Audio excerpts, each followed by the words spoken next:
Interest coverage ratio ICR ಒಂದು ಕಂಪನಿಯ ಸಾಲ ತೀರಿಸುವ ಸಾಮರ್ಥ್ಯ ಮತ್ತು ಅದರ ಸಾಲದ ಮೇಲಿನ ಬಡ್ಡಿಯನ್ನು ಪಾವತಿಸುವ ಯೋಗ್ಯತೆಯನ್ನು ತಿಳಿಸುತ್ತದೆ. ಕಂಪನಿಯು ತನ್ನ ಸಾಲದ ಮೇಲಿನ ಬಡ್ಡಿಯನ್ನು ಎಷ್ಟು ಸುಲಭವಾಗಿ ಪಾವತಿಸಬಹುದು ಎಂಬುದನ್ನು ಈ ಅನುಪಾತವು ಅಳೆಯುತ್ತದೆ. ಇದನ್ನು ಬಡ್ಡಿ ಮತ್ತು ತೆರಿಗೆಗಿಂತ ಮುಂಚಿನ ಗಳಿಕೆಯನ್ನು ಬಡ್ಡಿಯ ವೆಚ್ಚದಿಂದ ಭಾಗಿಸುವ ಮೂಲಕ ಲೆಕ್ಕ ಹಾಕಲಾಗುತ್ತದೆ.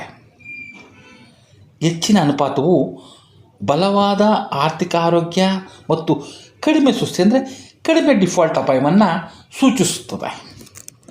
ಸಾಲದಾತರು ಮತ್ತು ಹೂಡಿಕೆದಾರರು ಕಂಪನಿಯು ಹೆಚ್ಚುವರಿ ಸಾಲವನ್ನು ತೆಗೆದುಕೊಳ್ಳುವ ಸಾಮರ್ಥ್ಯವನ್ನು ಹೊಂದಿದೆಯೇ ಎಂದು ನಿರ್ಣಯಿಸಲು ಇದನ್ನು ಬಳಸುತ್ತಾರೆ. ಇಂಟ್ರೆಸ್ಟ್ ಕವರೇಜ್ ರೇಷಿಯೋ ಎಂದರೆ ಇದು ಸಾಲ ಮತ್ತು ಲಾಭದಾಯಕತೆಯ ಅನುಪಾತ. ಕಂಪನಿಯು ತನ್ನ ಬಾಕಿ ಇರುವ ಸಾಲದ ಮೇಲೆ ಎಷ್ಟು ಸುಲಭವಾಗಿ ಬಡ್ಡಿಯನ್ನು ಪಾವತಿಸಬಹುದು ಎಂಬುದನ್ನು ಇದು ತೋರಿಸುತ್ತದೆ. ಭವಿಷ್ಯದ ಸಾಲಕ್ಕಾಗಿ ಕಂಪನಿಯ ಅಪಾಯದ ಮಟ್ಟವನ್ನು ನಿರ್ಧರಿಸಲು ಇದು ಸಾಲದಾತರು, ಹೂಡಿಕೆದಾರರು ಮತ್ತು ಸಾಲ ನೀಡುವ ಸಂಸ್ಥೆಗಳಿಗೆ ಸಹಾಯ ಮಾಡುತ್ತದೆ. ಹೆಚ್ಚಿನ ಅನುಪಾತವು ಬಡ್ಡಿ ಪಾವತಿಸುವ ಬಲವಾದ ಸಾಮರ್ಥ್ಯ ಮತ್ತು ಕಡಿಮೆ ಅಪಾಯವನ್ನು ಸೂಚಿಸುತ್ತದೆ. ಇದರ ಸೂತ್ರ ಮತ್ತು ಲೆಕ್ಕಾಚಾರ ಅಂದರೆ formula and calculation. Interest coverage ratio is equal to EBIT divided by interest expense. EBIT ಅಂದರೆ earnings before interest and taxes. Coverage ಎಂದರೆ ಕಂಪನಿಯು ತನ್ನ ಗಳಿಕೆಯಿಂದ ಎಷ್ಟು ಬಾರಿ ತನ್ನ ಬಡ್ಡಿಯ ಜವಾಬ್ದಾರಿಗಳನ್ನು ಯಶಸ್ವಿಯಾಗಿ ಪಾವತಿಸಬಹುದು ಎಂಬುದಾಗಿದೆ. ಕಡಿಮೆ ಜವಾಬ್ದಾರಿಗಳನ್ನು ಯಶಸ್ವಿಯಾಗಿ ಪಾವತಿಸಬಹುದು. ಕಡಿಮೆ ಅನುಪಾತವಿದ್ದರೆ ಕಂಪನಿಯು ಕನಿಷ್ಠ ಬಂಡವಾಳದೊಂದಿಗೆ ಹೆಚ್ಚಿನ ಸಾಲದ ವೆಚ್ಚಗಳನ್ನು ಹೊಂದಿದೆ ಎಂದರ್ಥ. ಒಂದನ್ನು ನೆನಪಿನಲ್ಲಿಟ್ಟುಕೊಳ್ಳಿ, ಕಾರ್ಪೊರೇಟ್ ಬಡ್ಡಿ ದರಗಳು ಹೆಚ್ಚಾದಾಗ ಈ ಅನುಪಾತವು ಕುಸಿಯಬಹುದು.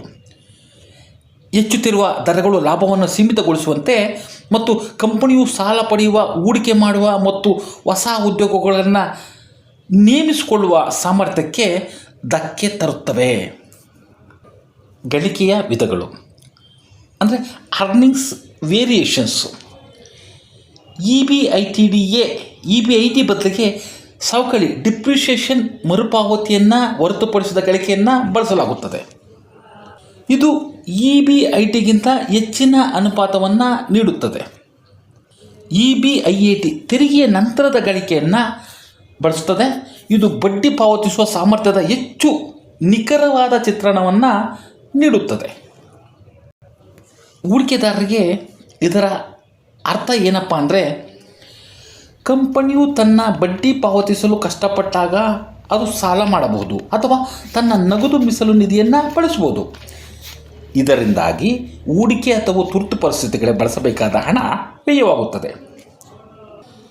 ಹಲವು ವರ್ಷಗಳ ಕಾಲದ ತ್ರೈಮಾಸಿಕ ಅನುಪಾತಗಳನ್ನು ಗಮನಿಸುವುದರಿಂದ ಕಂಪನಿಯ ಸ್ಥಿತಿ ಸುಧಾರಿಸುತ್ತಿದೆಯೇ ಅಥವಾ ಕುಸಿಯುತ್ತಿದೆಯೇ ಎಂದು ಹೂಡಿಕೆದಾರರಿಗೆ ತಿಳಿಯುತ್ತದೆ.